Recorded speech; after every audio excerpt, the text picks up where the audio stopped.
You're listening to the Journey podcast. Can anxiety be a gateway to unlocking our intuition, deepening our spiritual journey, and finding holistic healing? Find out more in today's episode. Hi, I'm Petra Brunbauer, and with decades of experience with sadness, pain, anxiety, and stress, I finally figured out how to leave all that behind. And this podcast shows you how to break free permanently so you can reclaim your sanity and find the self-esteem and energy to go after the life you desire. With real talk about mental health, holistic healing, and the tough journey of coming out the other end. This is the Journey Podcast. Welcome to today's episode. Anxiety, intuition, and the spiritual path are interconnected aspects of our human experience that can profoundly impact our lives. In this episode, we explore the relationship between anxiety and intuition, recognizing that everyone possesses intuition as a powerful tool for guidance and healing. Our guest sheds light on how anxiety can sometimes cloud our intuitive abilities, leading to confusion and distress. She delves into how developing and nurturing our intuition can provide a pathway for finding alignment, purpose, and healing in our lives. We discuss practices for strengthening intuition, managing anxiety, and integrating spirituality into our daily lives. Karen Hager is an intuitive guide and psychic channel known for her compassionate, no-nonsense approach to the spiritual journey. She conducts more than 1,200 private intuitive sessions each year with people from around the world looking for spirit-led guidance. Karen is a passionate advocate for intuitive development, and her classes and events focus on empowering students to connect with their own natural intuitive awareness, deepen their spiritual practice, and open themselves to abundance. She's a creator and host of the long-running podcast Out of the Fog with Karen Hager. Let's meet Karen Hager.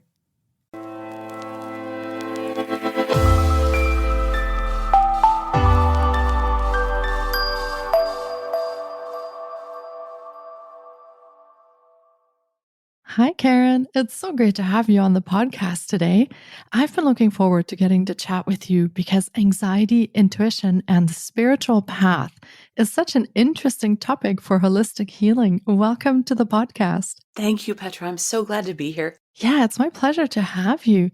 For starters, do you want to share a little bit about yourself and your journey?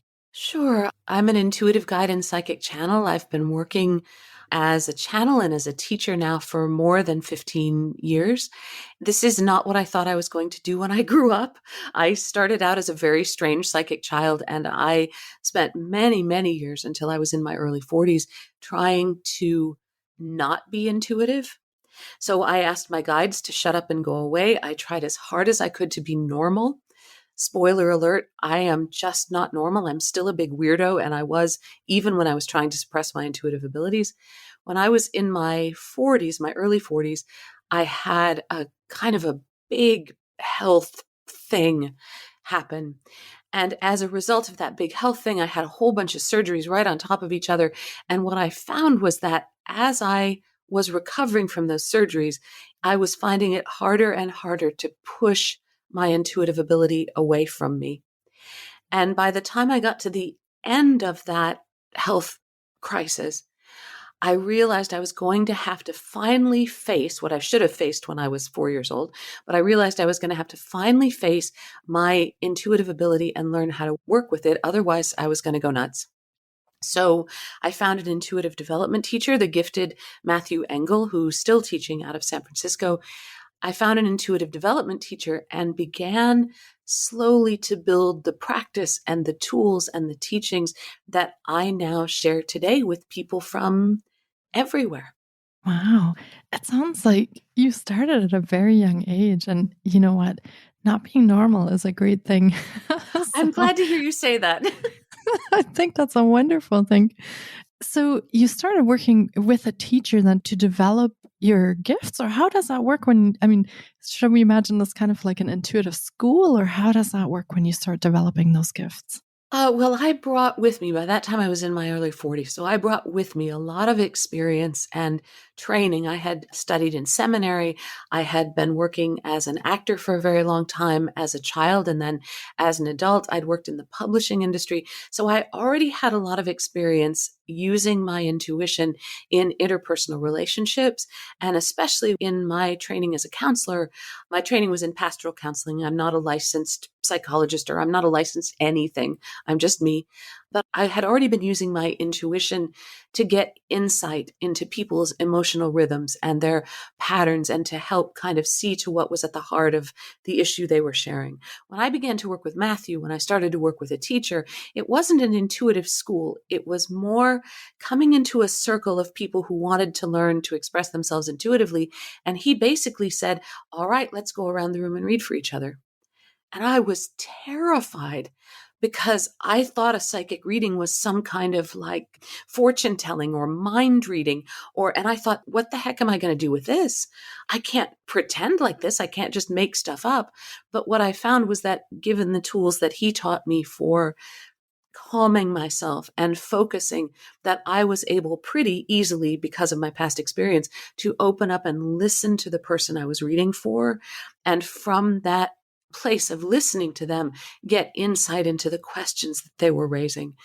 And it was very clear, really, in the first class, and it surprised the heck out of me, but it was really clear from that first class that I was reading at the level he was reading, at the level the teacher was reading, and not reading at the level of the other students. And that really blew me away, Petra, because I had been kind of secretly hoping that I would be terrible at this and then I wouldn't have to do anything with it. So when I concluded some of my work with Matthew, I asked him what I should do next, hoping he'd say, you need to go to an intuitive school and study for 30 years. And instead he said, you should print business cards. And so I did, because that was back in the days when people had business cards. And so I did. And that was kind of the beginning of my path to doing this professionally. Wow, that sounds so fascinating. And I'm so glad that you discovered this gift and fostered it, because fear can definitely hold us back sometimes from the path that we are meant to take. So I'm very, very glad that your teacher just told you to go print business cards.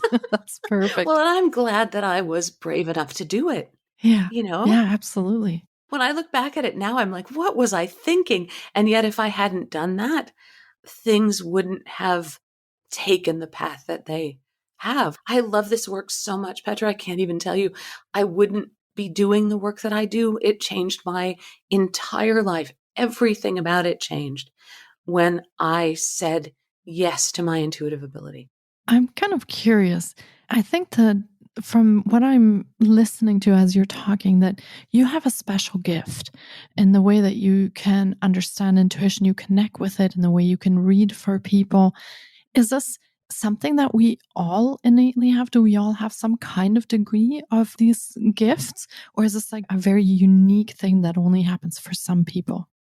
I believe everyone, all of us, without exception, every single one of us brings natural intuitive ability in with us when we come into these bodies. So when we sign up for our big ride on Earth School, we all come in with natural intuitive ability. So I've been an intuitive development teacher now for a trillion years.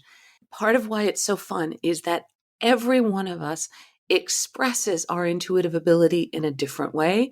And that intuitive ability is calibrated to what we most need to help us in our lives. So someone who never hears the word intuition, doesn't care, isn't interested in all this wacky psychic stuff, that person still has natural intuitive ability. And I'll bet you anything that that natural intuitive ability is being used somehow in their lives, whether it's insight into information about other people, whether it's making decisions. All of us have natural intuitive ability, and it's all used in a way that helps us on our life path. Although I didn't know it, part of my life path is to do the work that I'm doing now. And so for me, the expression of my natural intuitive ability is the way it is. It's wackier than other people's. It's kind of louder than other people's, but it doesn't mean I'm special with it. It just means that this is how my ability expresses itself. Yours is going to show up in a different ways. Anybody else's is going to show up in their own individual way. I love the uniqueness about that too, because we each kind of have our own take on it and our own way that we express it. So that's really great as well. Now, I want to talk a little bit about something that's been happening for a little bit of time now, which is that I think, seeing that people are definitely growing more anxious in their lives. And have you found that as well in your practice on working with people? Are you seeing that the anxiety levels are kind of increasing? And how are you feeling about that? I absolutely see that. We are living through a time when things are changing rapidly, like crazy rapidly. So the pace of change picks up, and we as humans are trying to cope with that change, whether it's in technology, whether it's in world events. And that's happening at the same time in which we're living at a time where there is much more divisiveness between people, when things can feel increasingly harsh, when many people are expressing to me as I talk to them that they feel like the very essence of their lives is threatened for whatever reason, whether it's concern about money or it is the direction that the world is going in. People are feeling under threat, and that ramps up our anxiety. So uncertainty, harshness, divisiveness all ramps up our expression of our anxiety. And it also is true that as our kind of standards of behavior fall, as we lose touch with that social contract that says that we are here, that we are all one, and that we are here to treat each other with respect, as those standards of behavior falls, that heightens our fears about being bullied. And that also increases anxiety. So yeah, I absolutely see that rising anxiety. Mhm. Yeah, that's very interesting. And how do you feel that this kind of anxiety shows up in your own life? And how do you work with that as you're kind of, because you do reading for other people, but how do you work with that in your own life when that comes up? So I'm a big anxious freak person. And anybody who knows me or follows me is going to know that, right? I run anxious. A lot of intuitive people do. For myself and in my own daily spiritual practice, as well as in my practice of working with and teaching people about intuition, I have learned to work with that intuition, with that anxiety as a sacred part of myself that asks for as much honor and as much respect as the intuitive side of me. And that's how I'd guide your listeners as well. If somebody's listening and worried that they can't really be intuitive because they're so anxious, I'd suggest that the intuitive part of you is a beautiful, shining gift to be looked at and honored and cared for, and to treat your anxiety in the same way. That right there kind of gentles down the anxious expression. For me in my personal practice, I have tools that I use. I have ways of preparing for sessions, for example, where I'm bringing my breathing down to a baseline level, where I am spending some time in meditation before I connect for a reading or to teach class, that help me separate my naturally anxious rhythm from the way in which I'm about to step into that bigger spiritual arena to engage with whoever I'm reading for or whatever class I'm teaching.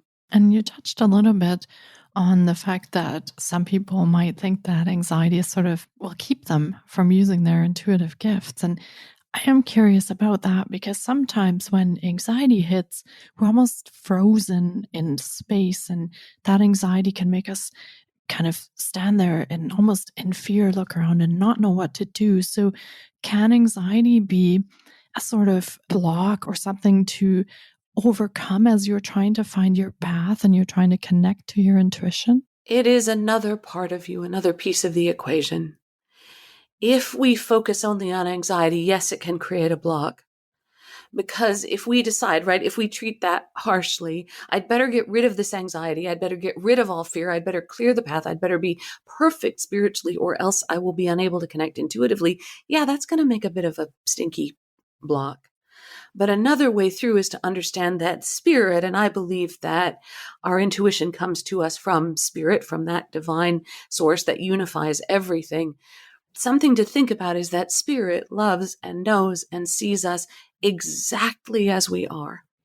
So if I'm a big anxious freak and if I am paralyzed in that moment of anxiety, if my heart rate's 12,000 beats per minute, if I can't think of what to do, spirit knows that and will help me receive intuitively, even with all of that going on, right? Anxiety is not a punishment, and it's not something that keeps you from receiving. What anxiety can do, Petra, is make it more difficult to discern genuine intuitive information from our own repetitive, anxious ramblings.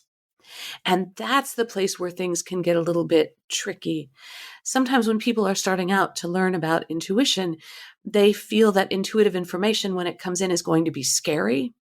It's going to be a big, like, prediction, like on July 25th, you'll be very unhappy and don't go to Milwaukee, right? That it'll come big information, when really intuitive information comes in subtly, gently, always with great love. So we create a block to our own intuition when we expect harshness, when we expect something scary, and when we're not listening for that great love. That love comes through even if we're anxious, even if we're feeling paralyzed.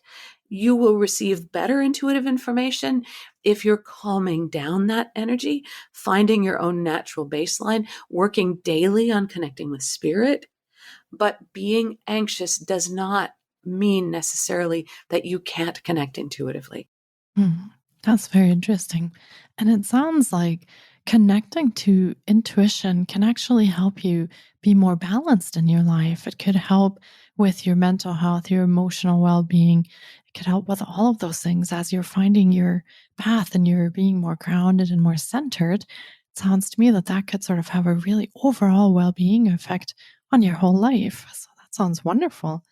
I'm remembering when I got a new glasses prescription. This is a few years ago. And I was driving home from the place wearing the new glasses.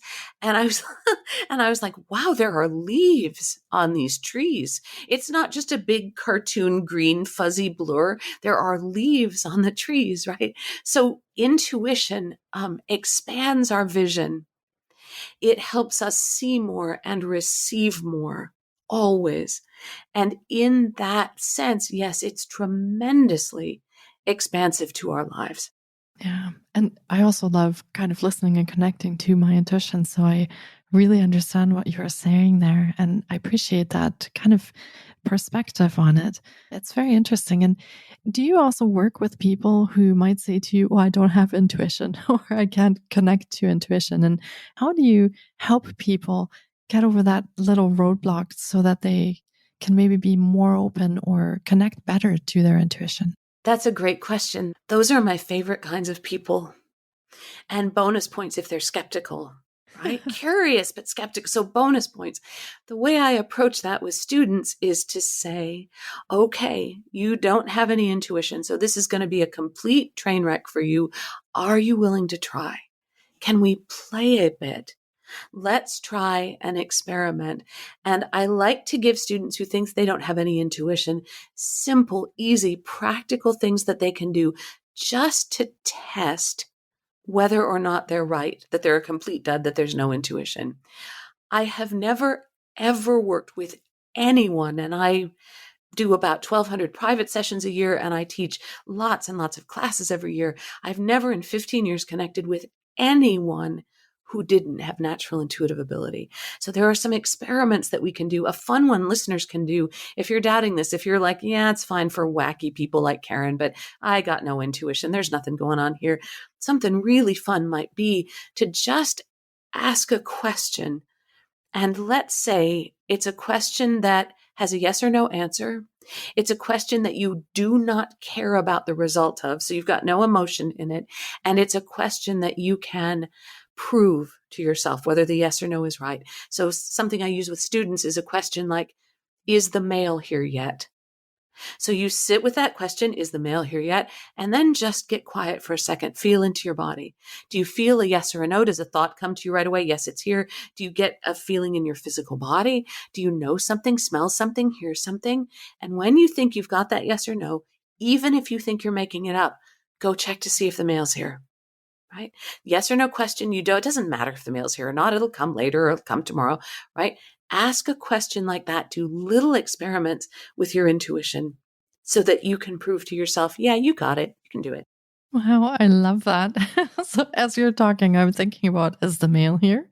And then it's like, oh no, it's a holiday today. There'll be no mail. So yeah, this is so great. Oh, I really hope listeners sit with that for a bit, like you said, and try that out and see how they connect to their own intuition. That is fascinating. Now, do you see any changes in people as they open up and they are able to connect to spirit or to intuition? Do you find that they change in their physical lives, their emotional lives, their mental lives? Does anything change for them? Well, and especially when we're talking about anxiety. I've said intuitive people often run anxious because we can see more, we're aware of more possibility, right? So it's sort of natural for intuitive people to be anxious. What I notice in people who start to build a more consistent connection with spirit and their own intuition is that anxious expression doesn't bring itself so much into their outer lives. Because when we start to be able to tell the difference between anxiety and intuition, as we start to develop a baseline of connection with what I would call our guides, that's your spiritual support team that helps you translate messages from spirit. As we start to build that kind of relationship, as we realize again and again, we know whether the male is here or not, that anxious outward expression often doesn't show itself as much in people's lives. The other thing that students tell me is that after we've had some fun working together with intuition and helping them find their unique expression of intuition, is that they have a lot more confidence in themselves when they're making decisions, even decisions that don't seem like they would need intuitive input. So they have more confidence. They're able to trust themselves. It gives confidence to stand up for yourself, to say what you need, because when we experience and express intuition, we're always connecting with the more than, right? We are more than just beings in physical bodies. We are more than that.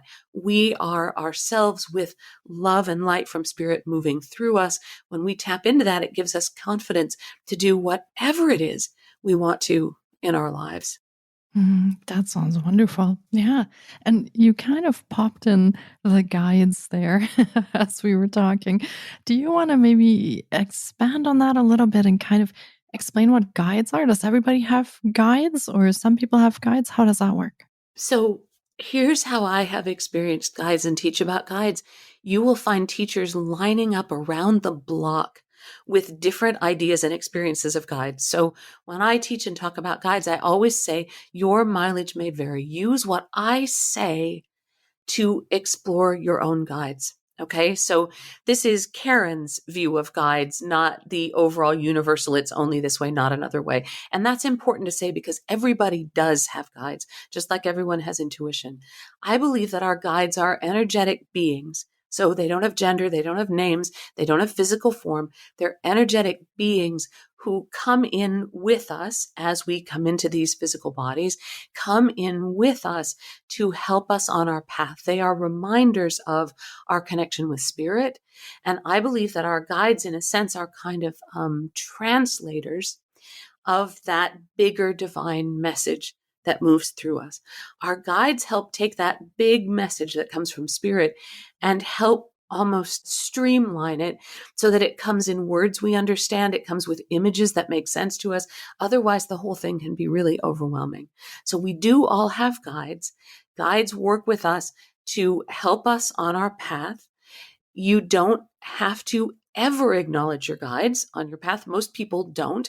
Most people don't know or care. So most people won't, just like most people won't acknowledge their intuition. If you're curious about your guides, a fun thing to do when you're holding that question in the light, like, is the male here yet? A fun thing to do is to say, hey, guides, is the male here yet? And if you feel that yes or that no, you might want to say, and who's bringing that information through for me? Show me a little bit of something about how this information is coming through for me. We often meet our guides by asking for more information about intuitive information that's already coming through for us. We have guides with us who work with us on our life path. I think of those as vocation guides, guides who come in to help us in the fulfillment of the things that we agreed to do before we popped into our bodies. We make those agreements and then hilariously we come into our bodies and forget the whole thing, right? So I don't understand why it works like that way, but it works that way. So we have vocation guides who help us with the unfolding of that spiritual path. We have lots and lots of guides around all the things that are important in our lives. I know that I have guides with me around parenting, around writing, around teaching, around healing of the physical and emotional fields in the body. And you, Petra, you'll have guides around you for the things that are the most important to you. The big guide piece is our master guides. That's a guide who comes in with you when you're born and sticks with you till you drop your body and go on to your next adventure. That master guide is kind of like if you're doing renovations at your house and you hire the contractor, the master guide is kind of like the contractor who oversees the renovation, and the other guides are kind of subcontractors. So master guide's the big one, and then vocation guide, and then tons and tons and tons of other guides.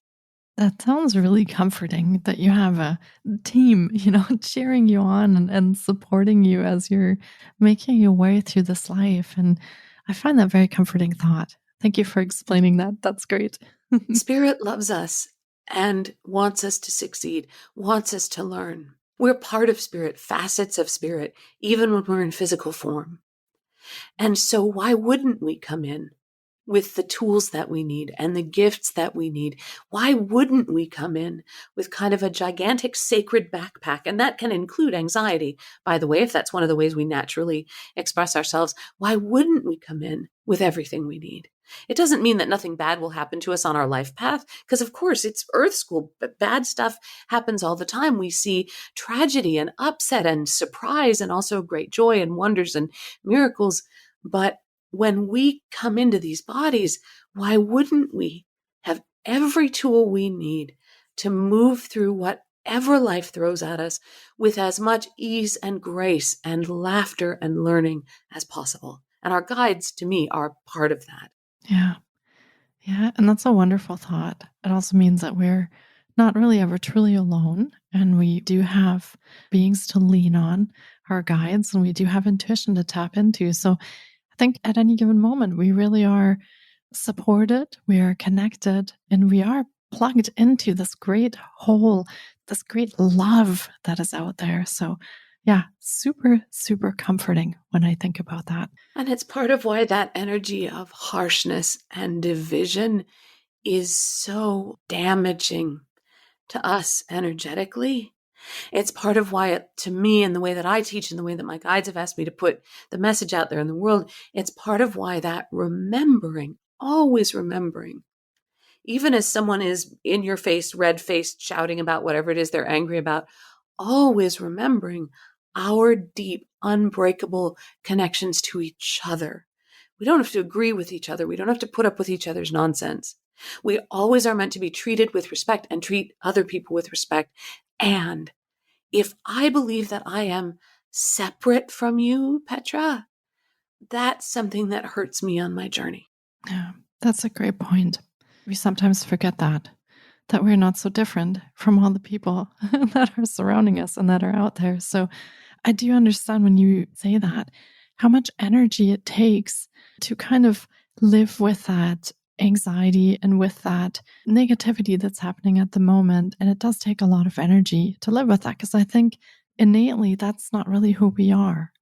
So we're going a bit against the flow there whenever that happens. And it's energy that feeds our anxiety because it taps into a repetitive, negative, harsh, damaging, it diminishes us flow. Yeah, exactly. Now you work with clients and students. And do you want to explain to our listeners maybe how they could work with you if they feel inspired by this episode and they want to connect with you? Do you have any programs or services that they could partake in? Oh, yes, of course. Come play with me. You can always find out more about me and what I'm doing at KarenHager.com. So that's KarenHager.com, KarenHager.com. You can always find out about upcoming classes and events. I host a weekly podcast called Out of the Fog. And if you click the podcast link on my website, you can stream tons and tons of past interviews. You can get that any place you get your podcasts. I've been doing that for more than 10 years now. And I love that. I offer intuitive development classes regularly. The next level 1 circle, and everybody, regardless of experience, starts in level 1. That begins on July 24th. You can find information about that at the classes page at KarenHager.com, or you can go to KarenHager.com/intensive to find out more. Wow, thank you so much. And as Karen just mentioned, she has her own podcast, and we will be linking to her podcast and all the offerings in the show notes as well. So be sure to check there on how you can connect with Karen and how you can work with her or study with her if you feel that this episode really called to you and you want to know more about that. And this has been another incredible episode. And I really hope our listeners have enjoyed our journey into anxiety, intuition, and the spiritual path as much as I have. It has been fantastic chatting with you today, Karen. Thank you so much for your time and your wisdom today. Thank you. This was great fun. Yes, I really enjoyed it. And I hope we get to do that again. I think it's much needed that we talk about these topics, especially, as you said, there's a lot of harsh energy and negativity floating around. So these are really important topics to talk about. Yeah. So thank you very much and enjoy the rest of your day. Thank you.